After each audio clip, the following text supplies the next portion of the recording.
We're on a mission from God. Wendy? Stay away! So I got that going for me. Darling? Looks like I picked the wrong week to quit sniffing glue. Light of my life. We enjoy your films. I am a human being. I thought they smelled bad on the outside.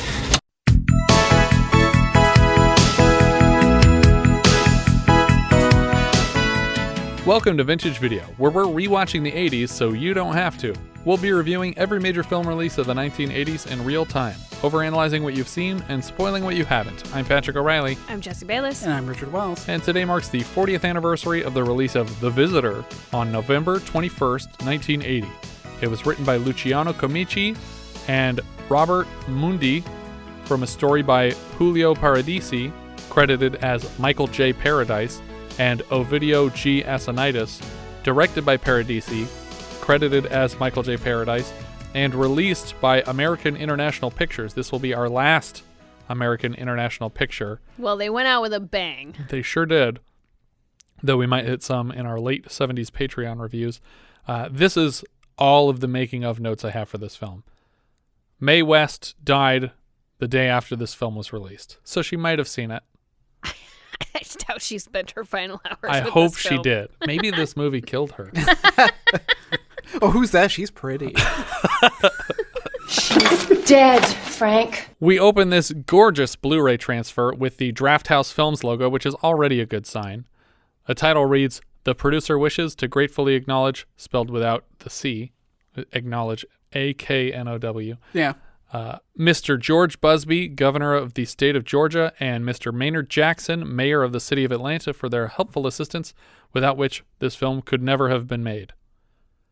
The picture opens on the sun rising over a desert, a silhouette figure in the foreground. It's an older man, Phobia director John Huston, and suddenly another figure appears on the horizon in a cloak. And am I crazy? This is supposed to be like a foreign planet or Yes, something. I believe so. Yeah, Like, it's not just a Earth desert. Like, it's got some funky coloring thing happening. Yes. It's supposed to be Correct. space or something. Because a dust storm starts to blow in from what on Earth we would call the north, but I don't know what it is here. But it looks like oil in water. Yeah. It doesn't look like a real dust storm. And a flock of birds gets scared and Right. flies away. These people seem to be glowing different colors, and the storm looks like snow now.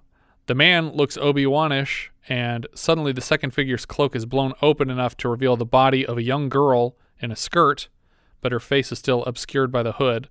Then the hood flies off, and her face looks frozen, and she's just being blasted in the face with snow. And it looks like she's wearing like these dim contact lenses, but that are really thick so that her eyes can get hit with snow, but she doesn't blink. Yeah, I can't really tell what it is, if it's because they're using so many weird optical effects with the lighting, and so it's... But her eyes look weird throughout the movie, and I feel like... I don't know if these are the same contact lens, but definitely later in the movie that she's wearing something that has an element of reflection in it, so that... It makes them look kind of foggy. You get this glint glassy in her eyes when she's looking at people, like she's lasering in on them.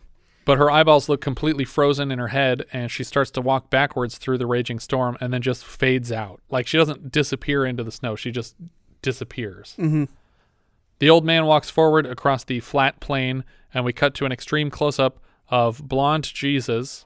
Once far away, light years, distances beyond thought, a great slender ship with a tail of fire slid through the black reaches of space. On that ship was Satine, a prisoner named Satine. Which seems a little redundant, but okay. Words cannot describe his evil, his criminality. He had been captured by Commander Yave after decades of search and evasion in a blood-drenched battle that claimed hundreds of lives. We see the audience of this man's story is a crowd of bald children. But shortly thereafter, Satine escaped in a tiny scout craft. A fantastic escape from that spaceship. And soon he found a hiding place on the planet Earth. We are really front-loading this thing. I like this much information better as a yellow trapezoidal crawl floating through space. Well, and we should probably point out that I don't think it's a coincidence that the names here, Zatine and Yaveth, sound like Satan and Yahweh. No, it's definitely not. So, yeah, it was like the thanks, Satan. It's Satine, actually. Got it. What is that from? Wreck-It Ralph when they're at the first I'm a Villain meeting. Is Zatine from something aside from this? No. Okay. Zatine was a mutant. His genes transformed. A mutant with a primal wish to kill. I'm sorry, I must correct you. Okay. He's not a mutant. He's a mutant. Mutant, sorry. Mutant. Compass. A mutant with a primal wish to kill, but evolved to new psychic and occult powers. He used these powers to spread destruction and death. We are now 5 minutes into the movie, and we are still just lecturing exposition. In order to find and destroy Zatine, Commander Yaveth tried many methods. One of these methods was an immense army of birds trained to hunt and to kill. I hope that wasn't the first method. All right, guys, let's brainstorm. How are we going to kill this guy? What about a birdemic? Birds. We tried that? Yeah. A lot of birds. But when these birds did discover Zatine, he transformed himself into an eagle and managed to destroy them all. A different type of bird.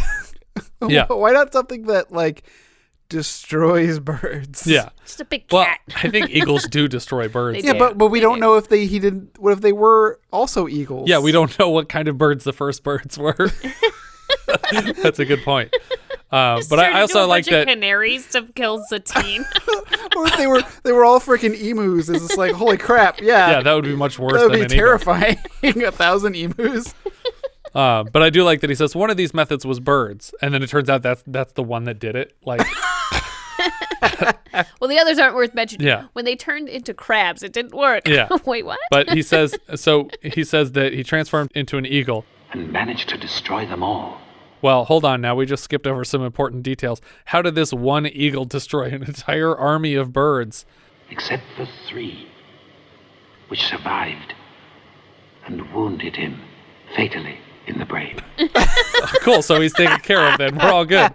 But Zatine, now dead. Wait, what? Lived on in another way. Shit. The Horcrux is spread across the world. Before he was killed, he mated with Earth women, procreating numerous children. Was this as a bird? Yeah. Well, I guess he was just eagle fucking them. Spread eagle. Oh, God. Oh, no. Procreating numerous children, thereby transmitting his wicked spirit and evil powers through new generations. Yet the struggle continued and still goes on. 6 minutes now. For Yahweh's descendants pursued the progeny of Zatine, lest their contamination spread through the cosmos. I would have gone with throughout the cosmos. I'm not trying to make this longer. It just sounds more poetic than through the cosmos. Presumably these kids are some of Zatine's progeny, but suddenly John Huston again, as Jerzy Colsowicz, enters the room. This character could not be name. more improperly named. It sounds like a character from a Douglas Adams novel. It sounds like the kid that got shot in our last movie in the war. He should have been Jerzy Colsowicz. Also, we don't know his name for a while. I mean, I know because I looked at and he IMDb. says that's what his name is. We don't know that that's his name. I just have him credited as Obi-Wan until he actually tells me his name. Yeah. Because he's just totally rocking this Alec Guinness look. Yeah. And when he's wearing the cloak, it's even in worse. the desert. The kids surround Jerzy with smiles as he sits in the middle of them. The speaker asks if it's happened again, and Jerzy says, Her name is Katy Collins, and she'll be 8 years old.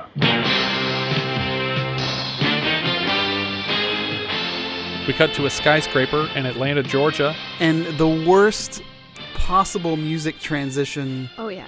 I was like, all of them are terrible. I disagree that it's extremely dramatic every time, but I love it. I love these. You know what? Yes. You know what it reminded me of? Watching like Quentin Tarantino inserting the feature presentation. Da, da, da, da, da, da, Yeah. Like it was like I was like, oh, is that what's happening? Is this the movie now? I just love how like overly dramatized every line is, but he's like, she's 8 years old. Da-da-da-da-da! Like a sting at the end. But it was so, especially this first one, was so incredibly jarring. Yeah. Because I'm like, okay, cool. We haven't heard any score yet. We're in this kind of like space adventure thing, and there's some sort of biblical references going on, and now we're gonna go space chase this girl all over. Oh wait, no. And then we're like, no. Atlanta, Georgia. We're in Atlanta, Georgia, and everything is normal. Yep, present day, nothing strange happening. And there's really 70s music happening. Yeah. In fact, we're going to a basketball game. Yep. Here we go. So we cut right into a basketball game. Atlanta's trying to catch up with San Francisco. I think these are made-up teams. I don't know what the Atlanta team is, but the San Francisco team jerseys seem to say the San Francisco Miners. Atlanta's able to bring it up to 92-93, so they're down by a point, when Atlanta takes the lead with another two-pointer and another. On the sidelines, team owner Raymond Armstead, played by Lance Henriksen, is interviewed during a timeout. He's very humble about the team's performance tonight. He is asked how he intends to turn Atlanta's reputation around, and his ownership style boils down to throwing more money at the team and getting the best players in the league to come here. The reporter points out that he doesn't have a lot of money to work with. Where will this money come from? Ray refrains from answering, but the reporter is weirdly insistent about it. He's like, no, now hold on. Like it's a congressional hearing or something. Yeah, like this is politics. It's like, no, I don't have to tell you anything. You're welcome that you got to talk to me. But he's like, listen, I asked you a question. Where does this money come from? God. When the game starts up again, San Fran closes the gap fast and are one shot from the lead. One of the San Francisco players locks eyes with a girl sitting courtside with huge sunglasses on. Wait, hold on. Show some respect. That is Kareem Abdul-Jabbar. No, it's not. It's not. It's not? No. He's credited in this movie, but he's not credited. He's uncredited on the IMDb page, but he's not in this movie. This was so Patrick and I sat freeze framing and comparing pictures of Kareem Abdul-Jabbar from like airplanes. Someone watched this movie and saw a basketball player getting referred to as Abdul by the announcer and assumed that it was Kareem Abdul-Jabbar. But it's definitely not Kareem Abdul-Jabbar. He looks nothing like Kareem Abdul-Jabbar. I just thought this movie was shot like in a different time. No. It's the same year as Airplane, and he doesn't look anything like he did in Airplane. It's 1,000% sure not Kareem Abdul-Jabbar. But he's credited on IMDb and on the Wikipedia page and a bunch of other places, and it's like, he's not in this movie. Unless he's another guy on the team that we don't see. But this guy is for sure not Kareem Abdul-Jabbar. I have decided. But Kareem, if you're listening, shoot us a line if you were in here. Yeah, if you were in there somewhere. The player looks entranced by this girl. As the clock ticks down from 5 seconds, San Francisco intercepts a pass and runs it the length of the court for a dunk as the crowd rises from their seats. Right at the edge of the hoop, Sunglasses Lady takes down her shades and the ball fucking explodes. What the hell? Game over, Atlanta wins? Like they just get to keep the win? Yeah, they get to keep the win. Game's over. Ball exploded. This game would not count towards anything. The guy was clearly going to make points with it. Yeah. But the ball never went through the hoop. I mean, maybe we put an asterisk. Parts of it probably went through the hoop. Yeah, you would reset the clock and go back to with a ball that doesn't explode. Yeah, preferably. That one explodes. No, he said doesn't explode. We cut to Ray in bed with the woman he was seated next to at the game. Ray asks Barbara to marry him, but she turns him down.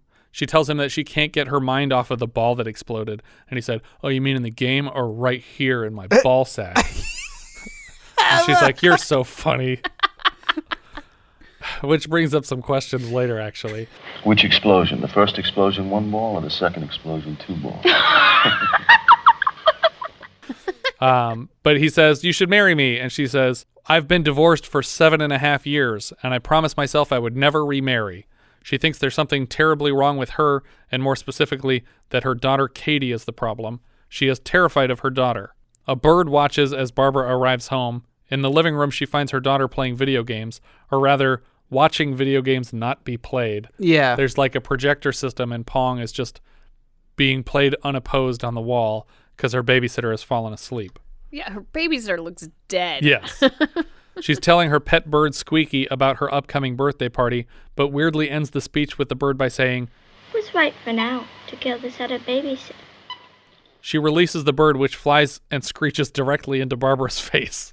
Now, this bird screeching will be a running thing throughout the entire film. Yes. And my ears were bleeding practically from I was like, oh my God, how is the screeching still happening? I kept putting it on mute. Yeah. And I was like, okay, it's got to be done now because I don't see the bird. No, it's still screeching. I also am unclear if it's the same bird the whole time, because sometimes it looks tiny in her hands, and then sometimes it looks like a full-size hawk. Yeah. But I think it's always supposed to be the one bird.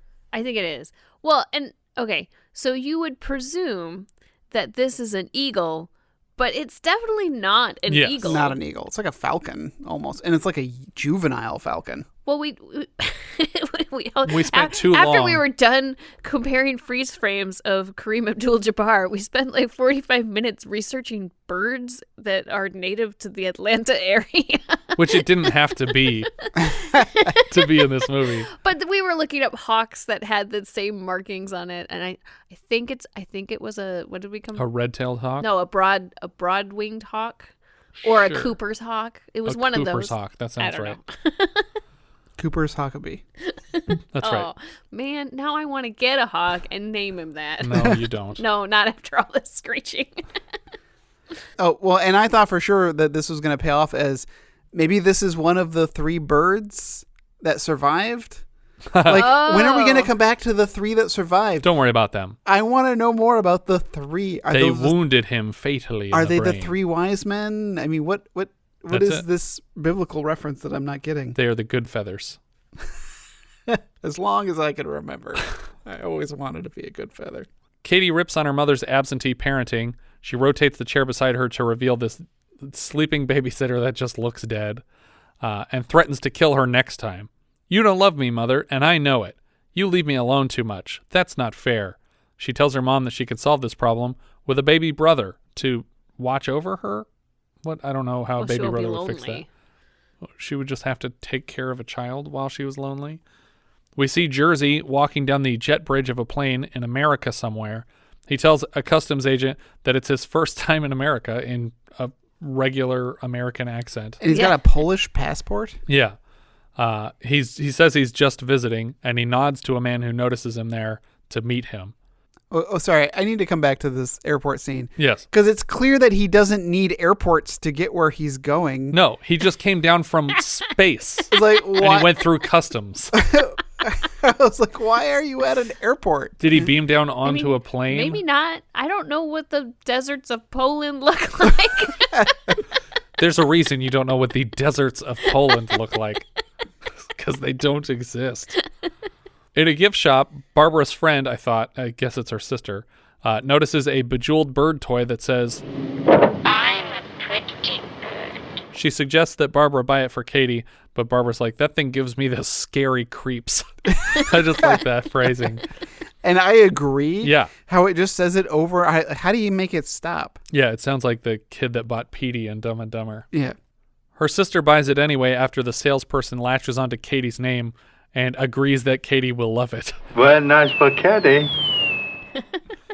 The bald guy who just met Jerzy at the airport walks him to an abandoned building in downtown Atlanta, and on the roof, Jerzy gestures for more men to bring up a dozen matching silver boxes to the rooftop. A fancy car pulls up to a mansion, and Ray gets out. He enters the office of Dr. Walker with a fancy desk and a fancy book on his desk, and Dr. Walker asks if he's sure about what he's doing. When Ray confirms, he's walked into a separate room where a cabal of old white men are seated around a boardroom table. They assure him that he will have no trouble winning with his new team. They're promising him all the basketball players he can eat. And I love that this is the goal of the evil Satanist cabal. They want to win a basketball game. We want Atlanta's team to be the best team in the country. I think our system works. You just blow up the ball when the other team scores. We don't need your help. Well, I don't think this is their goal. No. This is his reward for for attempting to get them their goal. Yes. But it's weird that that's what matters to him most. Yeah. Their goal was the other exploding ball. Right. It's Homer wanting the Dallas Cowboys in exchange for helping Hank Scorpio, but he gets the Denver Broncos. They assure him they will have no trouble winning with the new basketball team. I hope they have a better strategy than exploding basketballs, because that can't be your go-to. Maybe an army of birds next time. Walker, seated at the end of the long table, tells him that they are in grave danger. They are totally aware of his failed proposals to Barbara. He worries that because Raymond doesn't know their real motive, he doesn't understand the seriousness of the situation. He seals this revelation with a threat. Any mistake by you at this point would have appalling consequences for you and for us. Walker's butler is watching this whole meeting through a crack in the door and is eager to learn what these men are up to. I get the feeling he's about to be made an example for Raymond's benefit, but that never happens. Nope. I was sure that this guy was going to get in trouble for this. And he has no, and he doesn't seem to be a part of anything because he's totally as surprised as anyone else. Yeah. What happens later. Walker informs Ray that Barbara's womb is magical. She's able to give birth to children with immense powers, both natural and supernatural. I guessed the natural part. You could have just said they have supernatural powers also. Breathing oxygen and metabolizing. She is the last descendant of Zatine in this entire generation.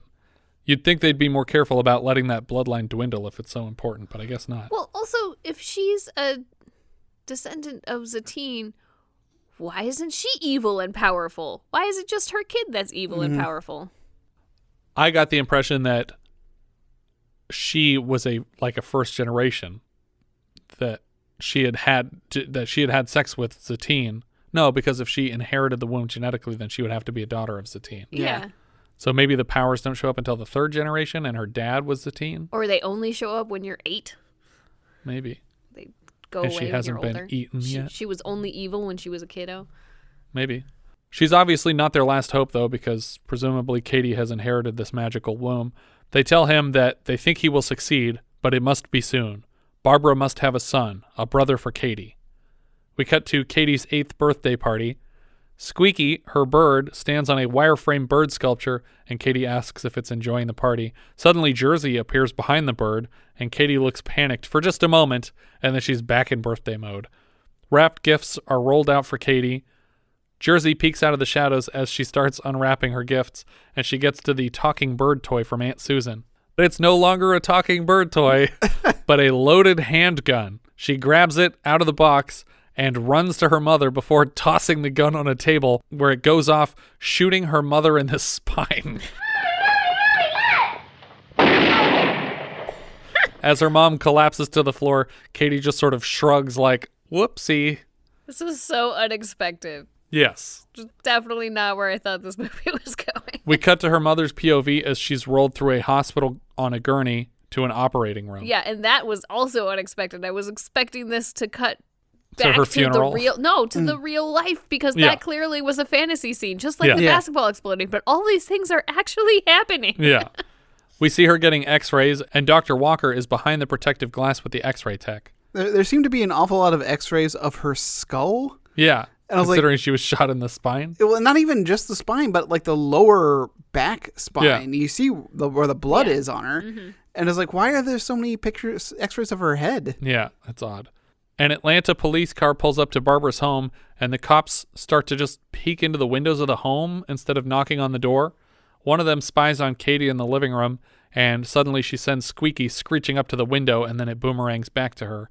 This seems to temporarily freak the cop out, but then he peeks back in the window to shake his head in disapproval at her bird-a-rang. We see Barbara getting an IV and intubation in the dark at the hospital, intercut with Katy practicing gymnastics at home in a brightly lit gym. So I was certain that they just wanted a pretext to get her to unconscious in a hospital so that they could do some sort of insemination. But they forgot to do it. But they didn't do that. You had her unconscious on the table, and you are her doctor, her surgeon. And you didn't bother to, just tuck a little sperm in there while you're doing some surgery on her. Just tuck it in there. On the x-rays, a doctor points to the bullet lodged in Barbara's spine. Here's the bullet entered the left flank, traversed posterior of the left kidney, and entered the spinal canal. Will there be paralysis?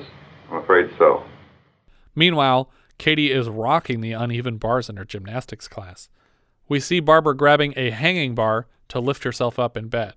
Her gymnastics instructor compliments Katy on her progress and asks if her mother is okay.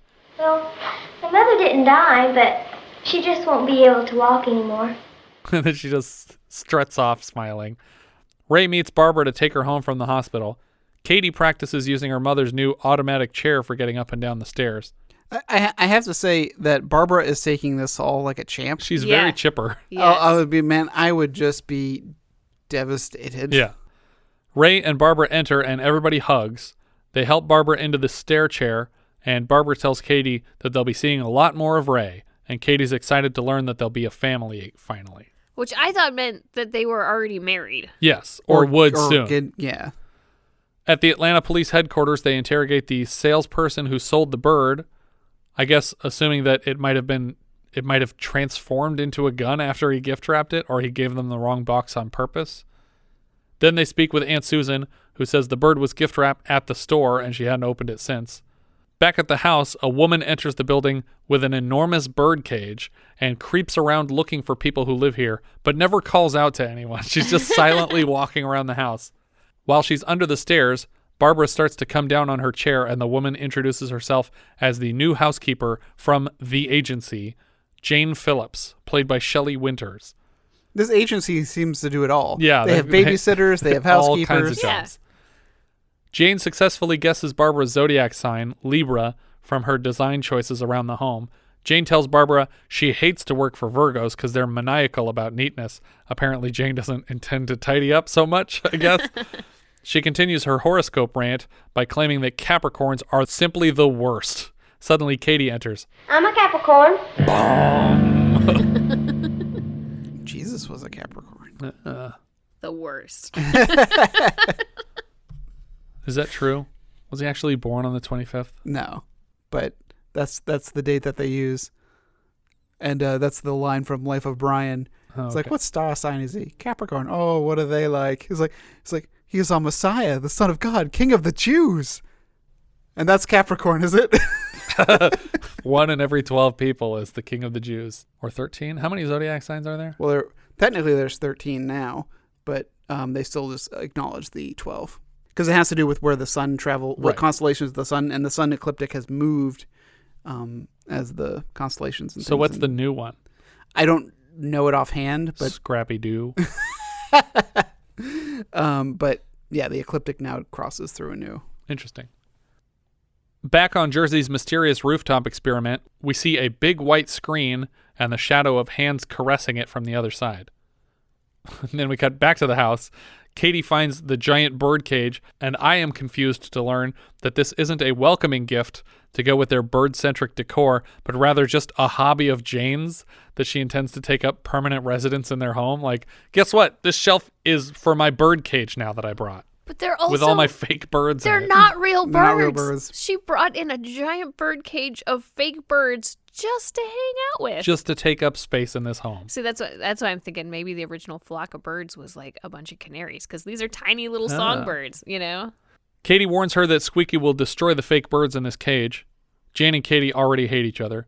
Katy tries to leave for school without her backpack, and Jane reprimands her. And then we see outside, Katy just traipses out in front of a moving school bus and is very nearly run over.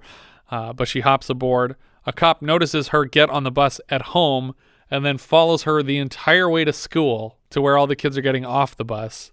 Katy is somehow no longer on the bus. Like, he watches all the kids get out and she's nowhere to be found. And he's standing there confused when Katy pops out of the driver's side door.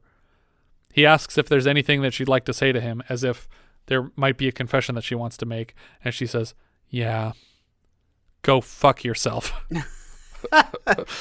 She calls him a child molester and walks away. He asks one last question. What happened to the gift your aunt gave you? You better write it down. By gift her aunt gave, it seems he's referring to the bird that never showed up and not the gun. The police have the gun, and it only had the kids' prints on it, at least until now, because the case is still open, but these cops are just passing it around barehanded. Mm-hmm. And also, there is no manufacturer's mark, right. and there's no serial number, and even the the bullet casings have no marks on them. Yeah, right. Not like it's been filed off, just never there. Yes. The detective says, oh, so it was filed off. And he says, no, the lab says there never was one. The detective suggests employing a magician on this case because he can't figure out how the gun got in the box. The thing that bothers the detective most is that Katy shows zero remorse for the quote-unquote accident. I swear she seems glad it happened. Yeah, that bugs me, man. That really bugs me. Now there are 9 white screens erected on the rooftop, and people are silhouetted in them all. Bald men in matching tracksuits walk out from behind each screen and stand in front of them. The cop drives back to Barbara's place and uses the front door this time. He walks around the house again when nobody answers the door. He lets himself in and closely inspects a houseplant when an arcade machine behind him makes a really loud noise that startles him. I wasn't sure that this was the arcade because the arcade's not making sounds for the whole scene. It just suddenly makes one yelp. He reaches into the plant when Squeaky attacks, and he shoves Squeaky behind a window. Like, he closes a window to lock Squeaky into like an atrium area or something. I don't know what he's doing, but he closes a window and the Squeaky is stuck on the other side of a piece of glass from him. But he finds this bejeweled bird toy stashed in the houseplant, which means that the kid probably just switched out the bird for the gun. It wasn't anything magical. Yeah. She just took the bird toy out and put a gun in the box. The whole way back to the police station, the bird continues reciting its phrase, distracting the cop from the road. When he looks forward again, he's driving safely in his own lane, but someone from the other side of the road has swerved over the line and nearly hits him straight on. Yeah. Instead of pursuing this drunk driver in his police car, he just shakes it off as an odd thing that happened. He tucks the bird into his glove compartment and almost lights a cigarette, but then throws it out the window instead. We see, is this Squeaky waiting on the traffic light? Yep. I thought he was going to cut the wires or like cause a trigger with some a light. kind of an accident here. Yeah. But instead, it flies right in the detective's driver's side window and starts attacking his face, and he starts driving full speed into the oncoming traffic. I think he's trying to hit the brakes. I think we see him hitting the brakes and they're not doing anything. Yeah. That's when you shut off the ignition to the car. Right. Or he's pumping the gas. It's hard to tell. But he's causing multiple accidents here and ends up hitting a motorcyclist head on, which does not look like a dummy to me. I don't know, but it's a real bad hit. This thing is really angers me, this whole thing, because okay, I get there's a bird and I get you could be in a panic, but you can also grab the bird, or and I wear glasses, so I'm taking my glasses off. If a bird's trying to pick your eyes, you do this. You cover your eyes. You cover your goddamn eyes. He's just like holding his hands like 5 inches away from his face and waving them up and down. It's like, if you're worried about your eyes, cover them. And the bird is literally pecking his eyes out. Yeah. It's like, that's not going to... Anyway, I was really frustrated. But he ends up rolling this car off the side of the road and in the process wrapping it in a chain link fence. And so when the car bursts into flames, he can't get out because there's chain link wrapped the whole way around the car. There's a whole baseball team running out to try to save him. And one guy who I think is going to beat the shit out of him because he's like got swinging a bat around. Look at this asshole. I'll hit that fire to death. Back at Barb's house, she asks what Jane... Oh, by the way, that cop is dead. The car is fully engulfed in flames and he's dead. Back at Barb's house, she asks what Jane thinks of Katy. And she's like, you want me to be honest? And she's like, yeah. And he's like, your daughter is bad. And she's like, what are you talking about? It's like, I was saying the same thing the other day to my boyfriend, but how dare you say it when I told you to be honest? She's bad. What are you talking about? Bad? She's just a little girl. Jane tells Barb not to laugh at the findings of astrology. No, a great philosopher said that our characters are our fates. And some scientists now believe that planets somehow understand this. Like these big rocks floating through space are sentient, it turns out. Barb takes Katy to an ice skating rink, I think. Katy's at an ice skating rink. Yeah, she's at an ice skating rink. I don't know how she got here. Katy keeps staring up at the ceiling of this enormous building where Jerzy is watching her from the upper levels of what looks like a giant indoor mall. We see Jerzy walking down an extremely long staircase, which is actually the tallest freestanding escalator in the world. It only goes up, so they had to turn it off for Huston to walk down it. And he doesn't even walk all the way down. Yeah. I think they specifically used an escalator so that if he gave up, they could just turn it on and get him to the top. We need to do it again? Okay, hang on. Yeah. Katy starts skating the wrong way around the rink, forcing people to crash into each other. They start getting pissed about this and chasing her, but she's really good on the skates, and they keep just hurting themselves more. They try to grab a hold of her arms and spin her until she gets too dizzy, but she spins so fast that she throws them both completely out of the rink. Mm-hmm. One of them goes through a window into a neighboring restaurant, and the other goes over a planter. Now, Jerzy never makes it down the stairs. No, he doesn't. He doesn't interrupt what's going on, Yeah. and it plays no purpose in anything. And that's, at this point, I am like split about this movie. Well, it's like this movie has a lot going on for a movie with nothing going on. Yes. There's no main character, and if you consider Barbara the main character, she's not in control of anything that's happening to her. Right. If you think Jerzy's the main character, I don't know what Jerzy's doing. I don't think he knows what he's doing. Yeah. For a second, the cop was the main character, and then he exploded. Yeah. And so and Lance Henriksen has been gone for the last 30 minutes. Yeah, exactly. And so like there's a lot of really interesting scenes, but I don't know how the story is progressing. Yeah. Ray hears a knock at Barbara's door and opens it to find Jerzy posing as their babysitter for the night. Ray is in a full tuxedo, so they're obviously just heading out. Barbara tells Katy to be in bed by 9:30. As they drive to their date, Ray worries aloud that Jerzy might be a child molester, but then Barb insists that the agency screens their sitters very well. What about you? Aren't you a cripple molester? Well, I would be if you gave me a chance. Not all sex is molestation. This joke is very weird. Well, also, are we trying to draw a correlation? Like, maybe he is a child molester if she lets him. But Like, here's what? another question. What does, well, I would be if you gave me a chance? Because they were already having sex. That wasn't the problem. The problem is that he's impotent. I don't think that's the problem. I think that she's trying to prevent a pregnancy. So, But they've been having sex. When she says, yeah, they've been having sex this whole time. I'm sorry, Richard. There's ways to prevent pregnancy. Yeah, but she doesn't say, aren't you a cripple impregnator? She said, aren't you a cripple molester? They've been having sex this whole time. I guess. And he says, well, I would be if you gave me the chance. She's not saying, aren't you a father? She's saying, don't you have sex with me? And he's like, I would if you'd let me. But he does. He already does have sex with her. Well, I mean, he at least did before the accident. Yeah. Back when the balls exploded. Ray tells her that he has a surprise for her tonight. Back at the house, Jerzy tells Katy to close her eyes. He tries to access that deeper part of her subconscious. She knows exactly what he's talking about. Over dinner, Raymond announces to 30-some people his intention to marry Barbara, apparently without having proposed to her in advance. Or at least proposed to her successfully. Is this the surprise he was talking about? I think Woof. so. Yeah. That sucks. Back at the house, they're playing Pong, and Katy asks if Jerzy wants to kill her, and he says, no, I want to steal you. But if you refuse, then I'll kill you. She dares him to try, and she doesn't want him to win at Pong, so she flips the high-speed switch on the back of the game, and he loses right away. You used your powers to make it go faster. No, I didn't.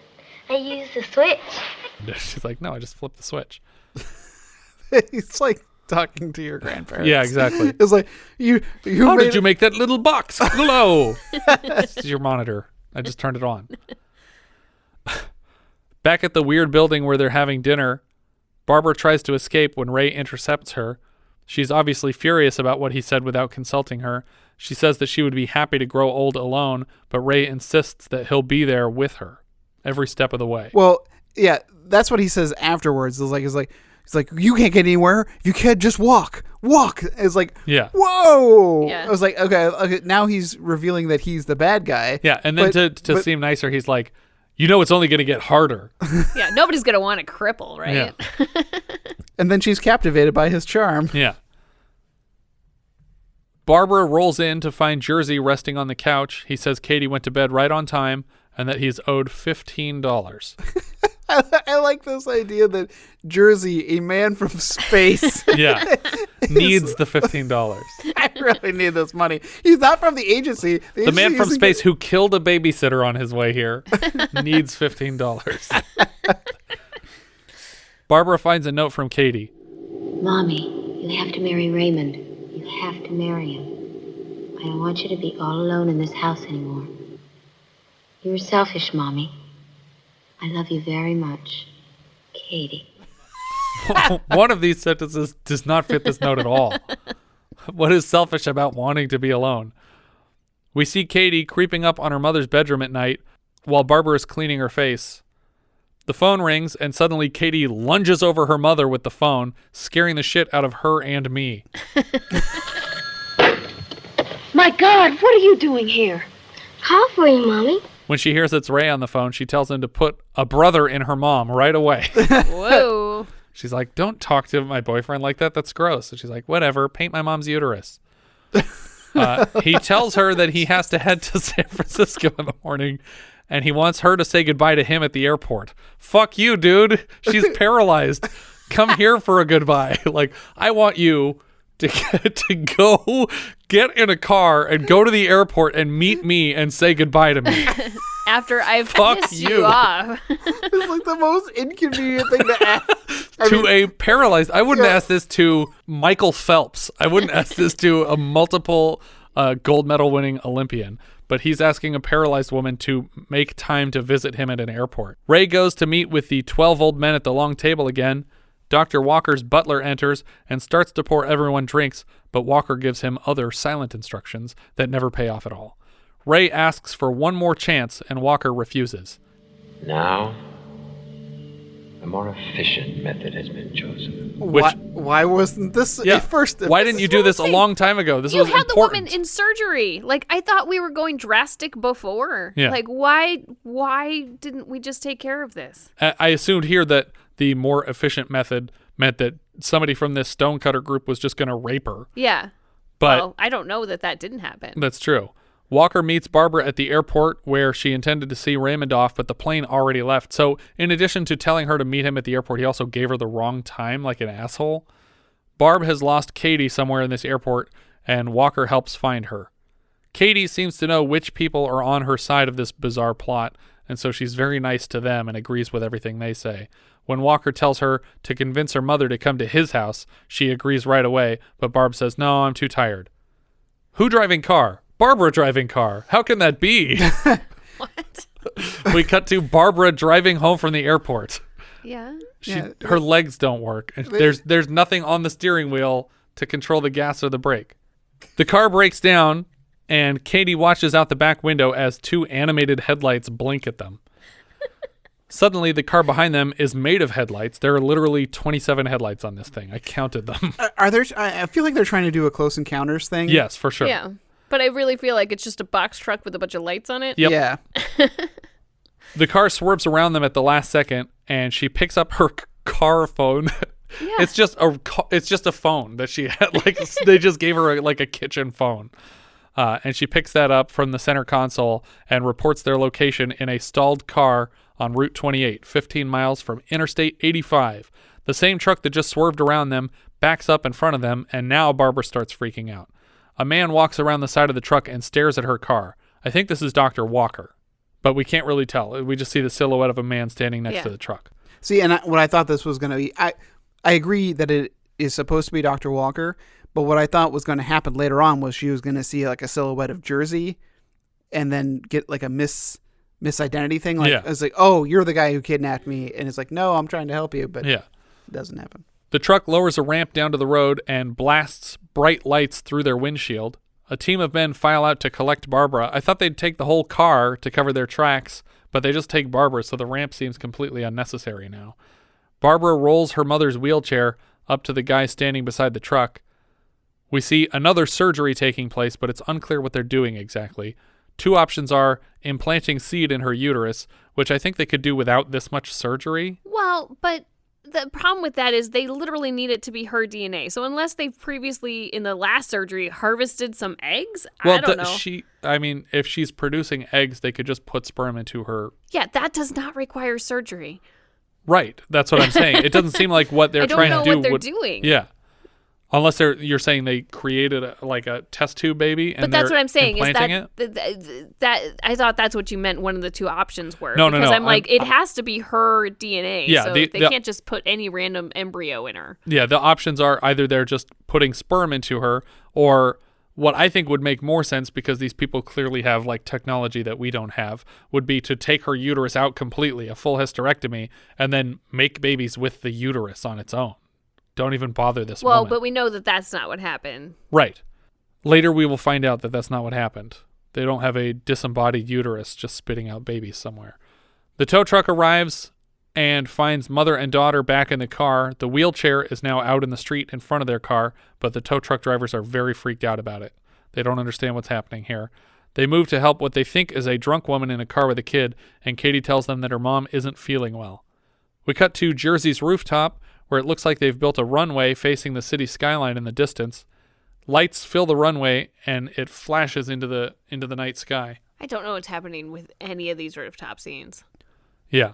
Yeah. Well, that's what I'm saying. It's sending a signal to space.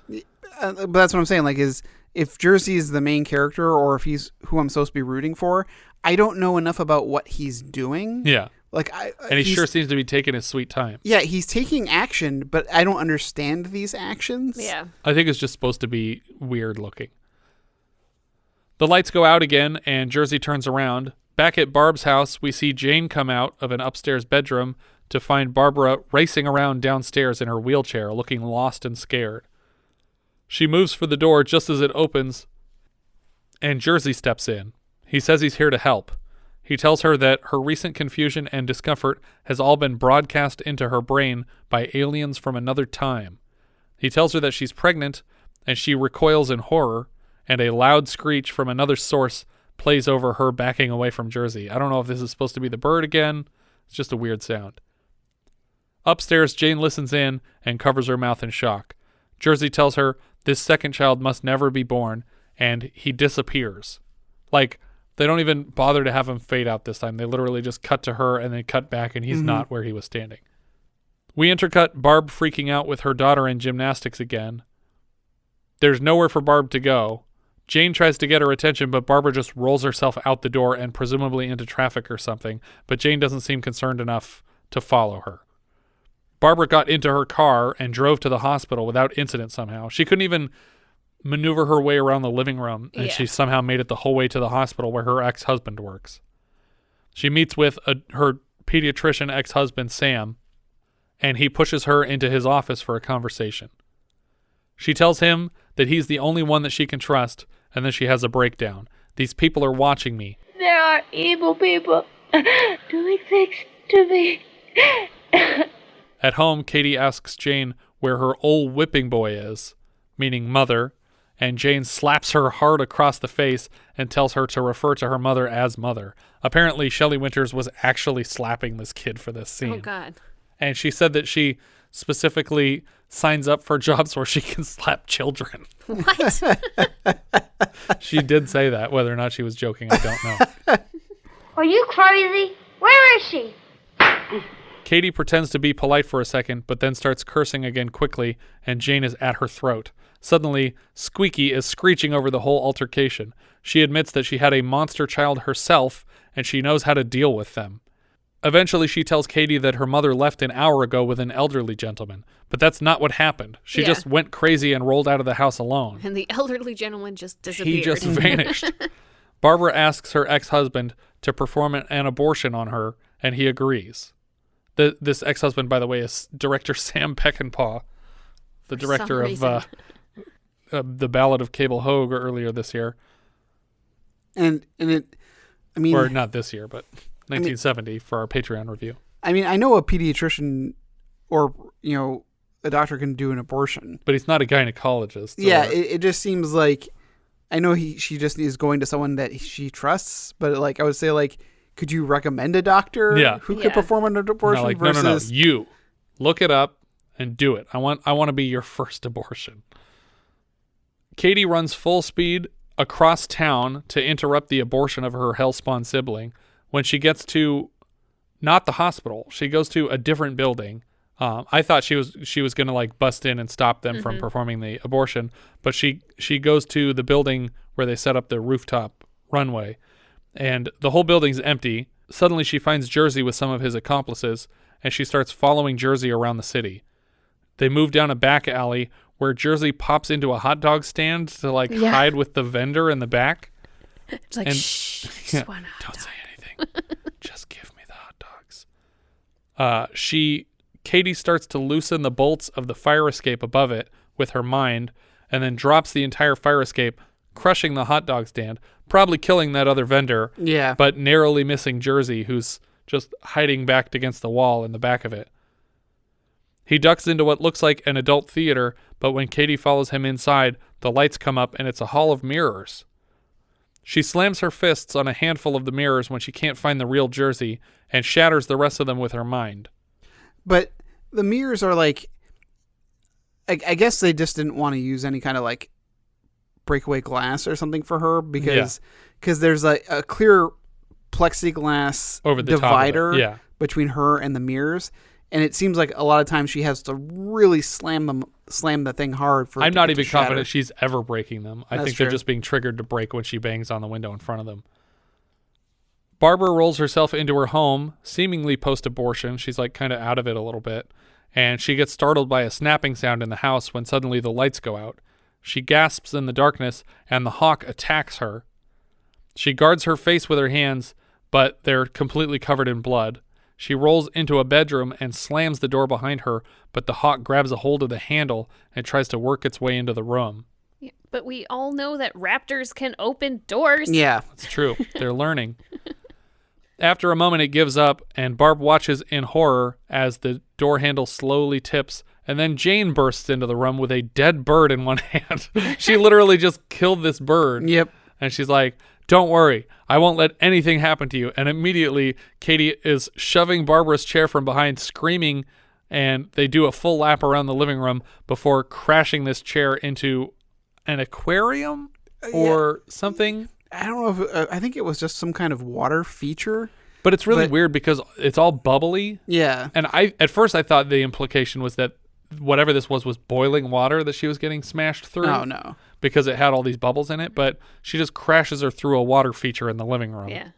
And instead of cutting to Barbara at the hospital with lacerations from the bird or from this window, she's 100% fine sitting in a chair watching through a one-way mirror as doctors are talking to Katy about her problems. The lights along the rooftop runway light up, and Jerzy tells Jane that he's about to leave with Katy. She asks where they're going, and he says, "Beyond the imagination."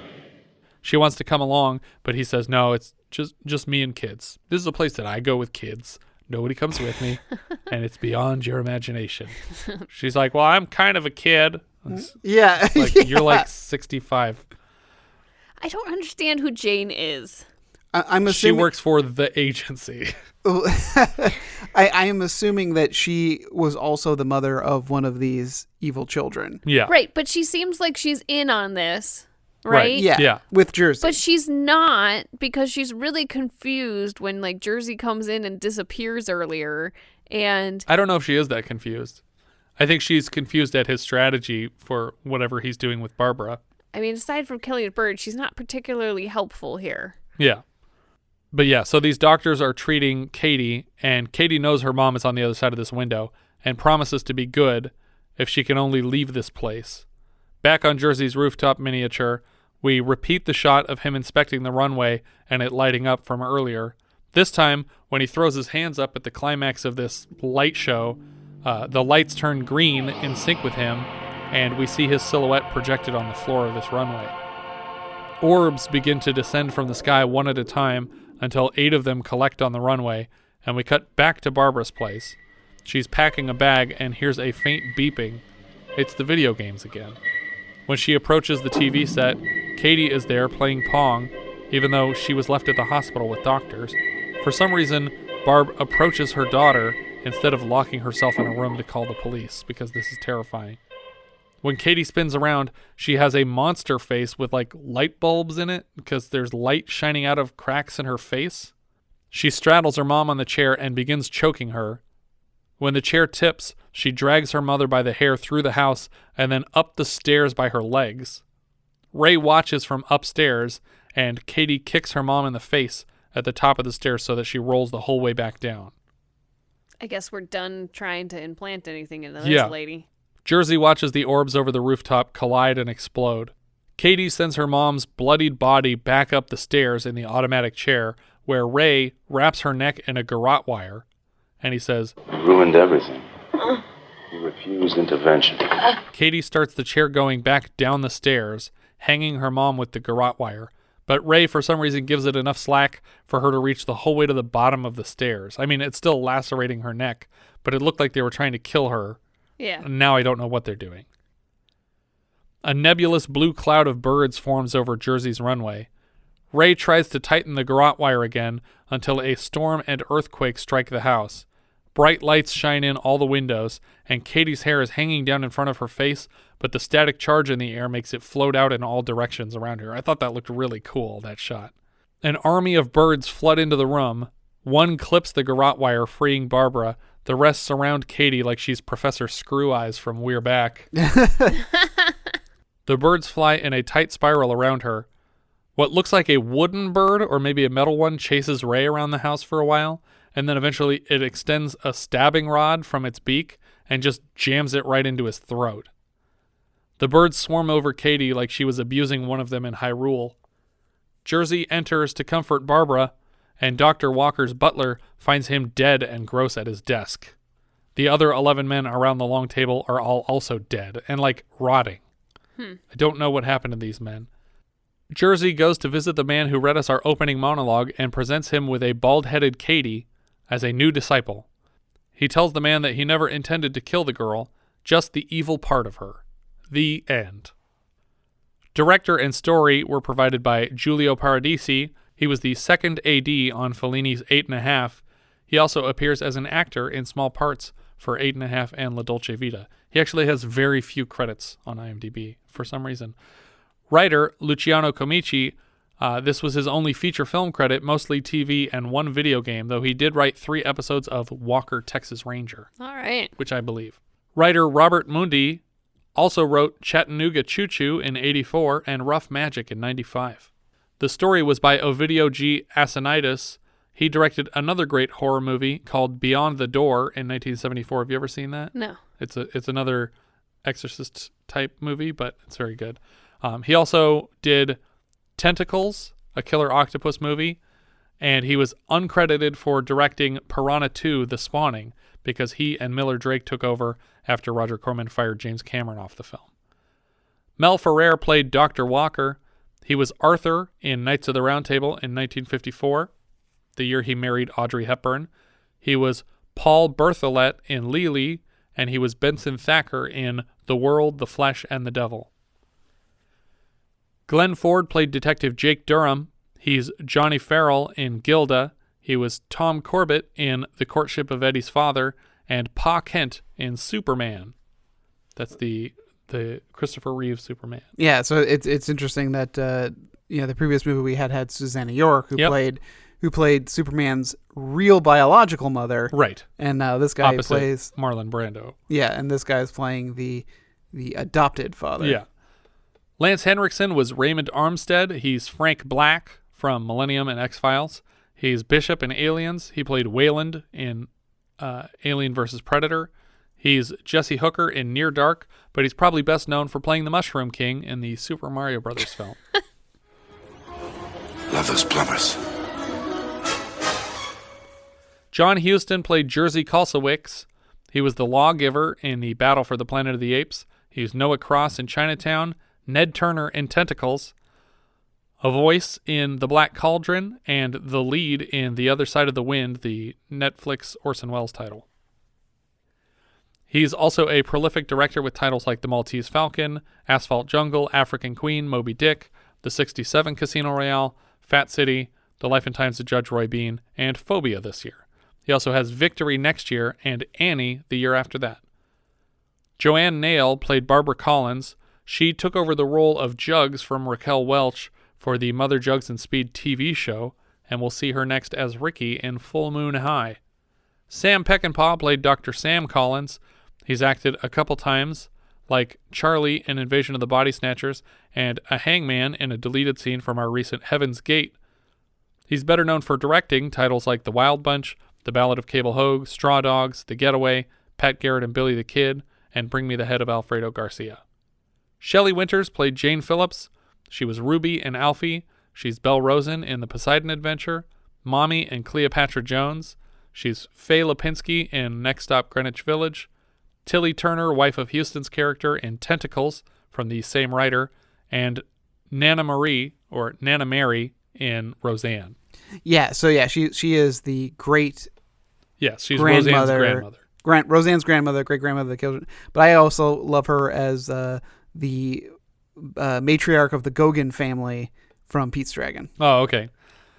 Paige Connor played Katy Collins. She played Girl in T-Shirt from Little Darlings earlier this year. She also plays Tracy in a movie called Fast Food in 1989. Joe Dorsey plays Sheriff Paul Townsend, though he's credited as Jack Dorsey. Isn't that the name of the guy who owns Twitter? Jack Dorsey? Yes, Jack Dorsey. He played Conley in War Games, Sheriff Bates in The Philadelphia Experiment, Congressman Doughton in Real Genius, and Hal Abramson in Brainstorm. Franco Nero played Jesus Christ, uncredited. That's the character's not called Jesus Christ in the movie, but that's whoever put him into IMDb decided to call this character Jesus Christ. He is Christ-like. Very Christ-ish. Christy. He played Amerigo Vespucci in Django Unchained as a reference to his appearance in the original Django films, including one in pre-production now written by John Sayles. He also played Lancelot in Camelot, Esperanza in Die Hard 2, and Julius in John Wick Chapter 2. And then the last credit here is Kareem Abdul-Jabbar, who I'm convinced is not in this film. There was a basketball player named Abdul. Somebody got confused and put it on IMDb, and then someone else got confused and put it on Wikipedia, and now it's all over the place. But he's not in this movie. And that's everybody I had. It's an up for me. It's a big up for me. I had said earlier that this movie has a lot going on for a movie with nothing going on. Yes. The plot is out of control of everybody, I feel. So you just kind of have to just sit and let it wash over you. Mm-hmm. But it's an up. Where's this going on your list, Richard? I have this like right between a bunch of ones that I like. I have it at number 52, but it's right below Battle Beyond the Stars and right above Galaxina.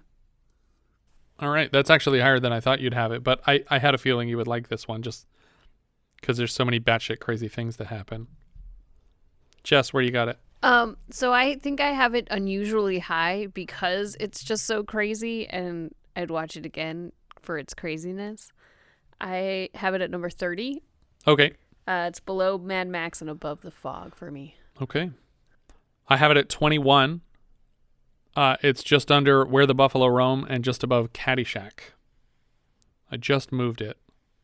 But I like where it's at. I think the guy, I think what I like about this movie was not intentional, but that doesn't matter to me. I don't look at intent. I look at the execution. And for me, the crazy shit that happens often enough that I'm satisfied. The whole way through the movie. I like this. She finds the gun in the present. A bird attacks a guy. He crashes a car. Like there's weird, there's aliens and there's, Illuminati and there's all this crazy shit happening.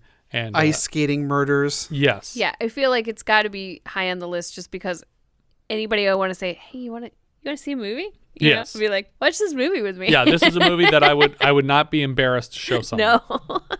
Because there's a lot of symbolism in it, I feel, and a lot of stuff that you're supposed to try to like. I almost feel it could have benefited by more, but maybe less is more in this case. Because you like Jess, you brought up, and it was when we had read the IMDb synopsis where it says a fight between God and the devil. Yeah, I was like, because I feel like that's ultimately what this is about. Yeah.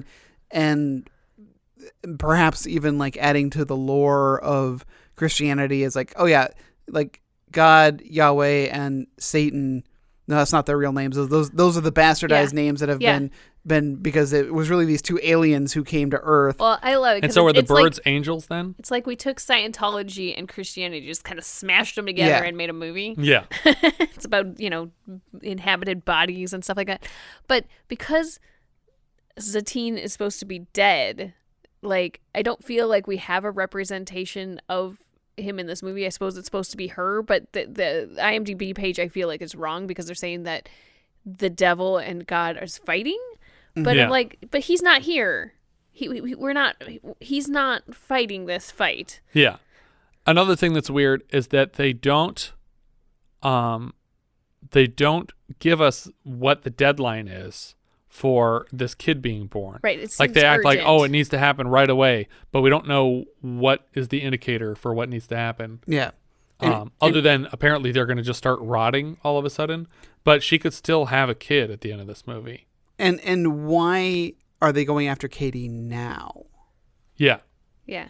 That's the bigger question. Why did they not take her as a child and force her to produce these descendants of Satine? Unless it had to be. He's saying taking Katy now. Like, yeah. But both, I either. think, both are good points. Like this woman should have been kept in isolation and just being mass produced. It's horrifying, but if it's that important to you to create a race of devil, right? You seem to have no problem going to extremes towards, you shot her in the spine. She's the queen bee of the hive. You did some other sort of surgery on her later. Like, you seem to not have any qualms about doing these terrible things to her. Like, why now? I guess they wanted her to go willingly. Yeah, maybe that's part of it, that it has to be a choice that she makes. But maybe if you sat her down and told her, hey, we can explain all this to you and we can channel your kid's powers and you'll have everything you ever wanted. So just do what we say. You won't be confined to a wheelchair for the rest of your life. We won't paralyze you. But yeah, I think that's everything for this one. If you guys have any thoughts you'd like to share with us, we are Vintage Video Pod on Twitter, Facebook, Instagram, and Letterboxd, where, as I've said before, you can find each of our full movie rankings for the year. We can also be found at vintagevideopodcast.com. Please consider rating us on iTunes to help people find the show, and if you take the time to leave us a review, we will thank you personally in an upcoming episode. If you're feeling especially generous, you can also support the show through patreon.com/vintagevideopodcast. Thank you so much for listening, and I hope you'll join us next time when we'll be discussing A Change of Seasons, which IMDb describes like so. Marriage takes a sour turn when a middle-aged husband falls for a young and sexy woman. Things get even more complicated when his wife starts a hot affair with a young lover of her own. Oh, and she's played by Shirley MacLaine again. Oh my goodness. Can't wait to watch Loving Couples 2. What is it called? A Change of Seasons. A Change of Seasons.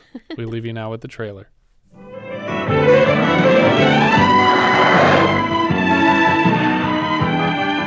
You are cordially invited to a weekend in the country with Mom and Dad. Come on, it's not what you think. I said it's not what you I think. heard what you said. You said it's not what you think. What's that supposed to mean? Well, an affair. It sounds so romantic. I mean... How about you're nailing a co-ed? With Mom and Dad's lover. Oh, boy, what a lover. You like to join me? In there? Mm-hmm. With Mom, Dad's lover, and Mom's lover. You can't make love to me while your husband's downstairs with another woman?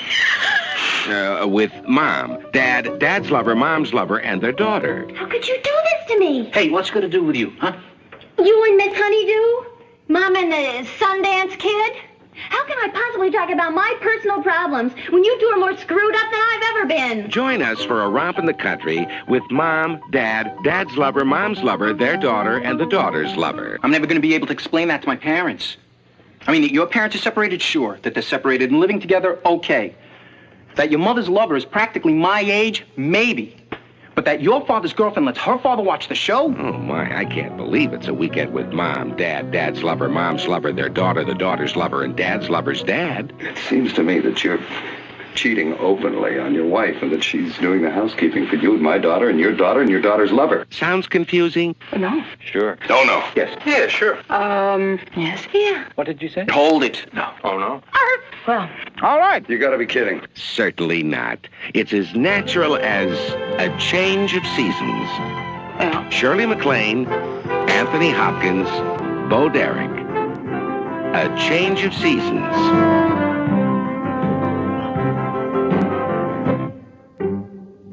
A change of seasons. Naturally, for Christmas.